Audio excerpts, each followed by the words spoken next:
Hi YouTube family, it's Neon Issues and Things again, and I want to cut just another quick video. I had a question about starting your locks from micro braids, so really quickly I wanted to address that and answer their question. So they asked my opinion about, again, starting locks from micro braids, and here's what I think. I think it would work, but there are a few things to consider. For example, this individual wanted to begin latch hooking her new growth into the micro braid, which is fine. It's totally doable, but one of the things to consider is the difference in texture. When you latch hook, the texture isn't cylindrical like it would be if you took a lock and palm rolled it. It looks more like a braid, which would match the texture of the micro braid, but then you'd have two different textures as your dreadlock begins to mature.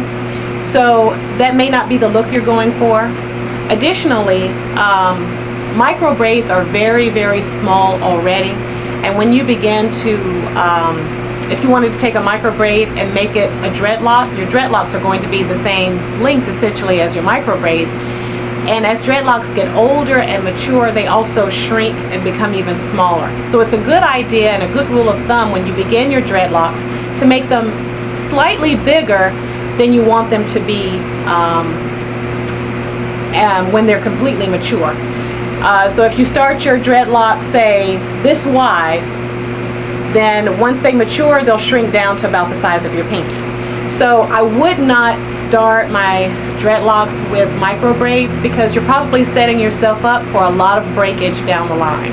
There's just not enough hair in a micro braid to support the weight of a dreadlock and the attention you'd have to give it, rolling it and palm rolling it and getting it to set, washing it even, could break it. So I think those are the main things I wanted to cover. And also, oh, I know what I wanted to tell you. If you are considering, a lot of people want to transition into dreadlocks from micro braids and braids so that they can get length. Not everyone wants to start their dreadlocks with the little miniature locks, and I completely understand that. What I would recommend is getting dreadlock extensions. So get your micro braids taken out and start your locks. And a loctician or someone who specializes in this sort of thing, not everyone knows how to do it. I would recommend seeing some work they've done before they experiment on you. But I have seen dreadlock extensions that looked very good. That way you can have the look of dreadlocks and you can actually support your locks as they grow out.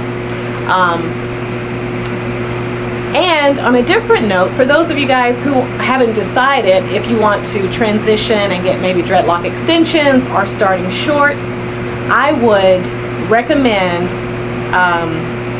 starting short. It's just hair.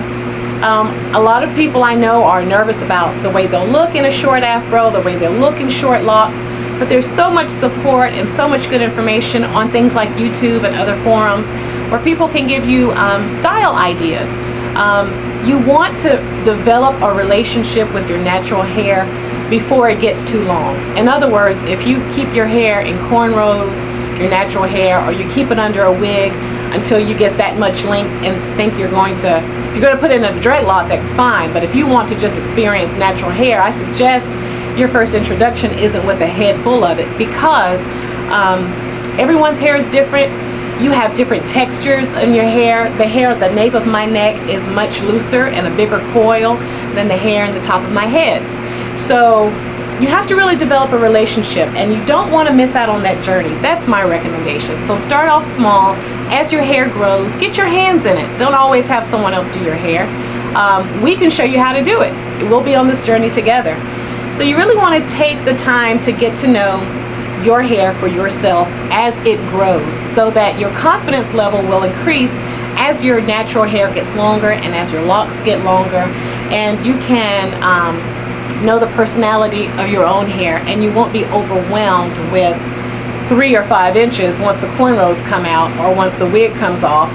And you can, you know, I've seen a lot of people get so overwhelmed after spending years growing their natural hair and chop it all off or relax it, or put it in dreadlocks and they didn't want to, because they're just overwhelmed and it's too much hair to deal with at one time. For example, you can't comb natural hair. You actually have to create what's called slippage with conditioner and things like that, so that you can just really finger your hair through.